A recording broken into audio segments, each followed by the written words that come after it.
wanna hold it yourself? Yeah. I have to ask you a couple of questions. How old are you? 7. Can't talk about it. How old? 7. And what grade are you in? First. First grade. 2 best years of my life. I love the first grade. And well, you sure look pretty today. Let me ask you, does Daddy have all the Christmas lights up yet? No. Huh? Is he working on it? Yeah. You need to go by the Schwartzes during Advent. They have quite a Christmas light display. Do you help with all that? You don't. Yeah. You're the middle child. That's the middle children get away with things like that. No, I'm kidding you. All right, you ready to read the scripture or share the scripture? Oh, you're gonna say it. Wow, that's remarkable. Go ahead. The Lord is my shepherd, I shall not want. He makes me lie down in green pastures. He leads me beside quiet waters. He restores my soul. He guides me in paths of righteousness for his name's sake. Even though I walk through the valley of the shadow of death, I will feel no evil, for you are with me. Your rod and your staff, they comfort me. You prepare a table before me in the presence of my enemies. You anoint my head with oil, my cup overflows. Thou preparest the table before me in the presence of mine enemies. Do you have enemies? I hope not. I've learned how important relationships are. I've learned, it was a great source of pain then. It's funny now. But relationships can be the greatest source of pain and hurt in our lives. I mean, think about it, the deepest hurts that we can experience in life come from people. Usually not auto accidents or broken bones or bad health. Those things you kind of recover from, but sometimes painful relationships can just be the worst. The key is, how do you respond? How do you react when someone hurts you? How do you handle painful relationships?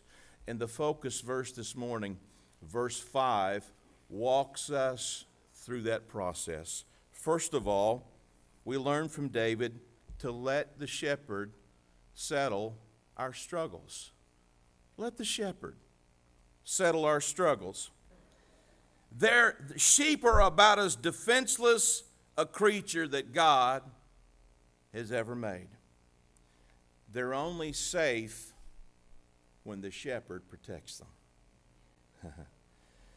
But our problem is, we often try to do the shepherd's job. Some of us like to go at our enemies ourselves. I mean, we go Clint Eastwood on them. Go ahead, make my day.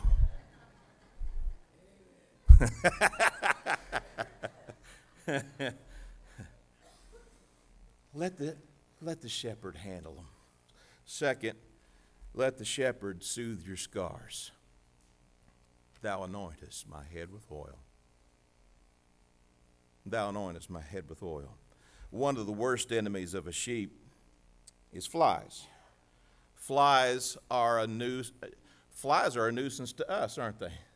Flies are a nuisance to every creature, but especially to sheep, because sheep aren't like horses. They're not like cows.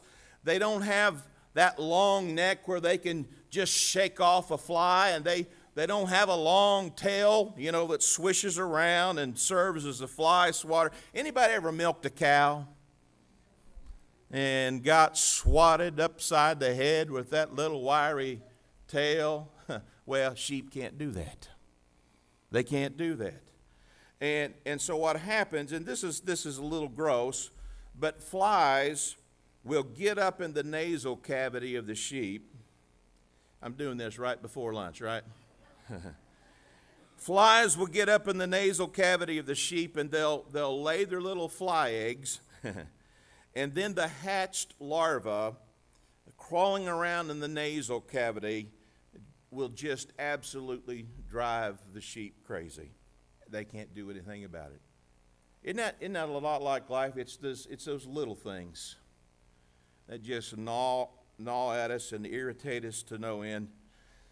But here's what the shepherd does for the sheep. He takes olive oil and he mixes it with sulfur, and one by one, he'll take the head of the sheep and he'll just anoint the head of that sheep with the oil and the sulfur mixture, and it's just like an instant insect repellent. And so it not only helps fend off the enemies, the flies, but you know what else happens? The sheep love it because they have one-on-one time with the shepherd where he puts his hands on their head and anoints them, soothes the hurting. The oil also represents the shepherd would often, if a sheep would wound itself, or there'd be some open cut, the shepherd would take that oil and rub it in the wound, and it would kind of serve as a sealant and also a healing balm, and it would bring about a soothe for that wound. Finally, I would say to us, let the shepherd supply your shortage.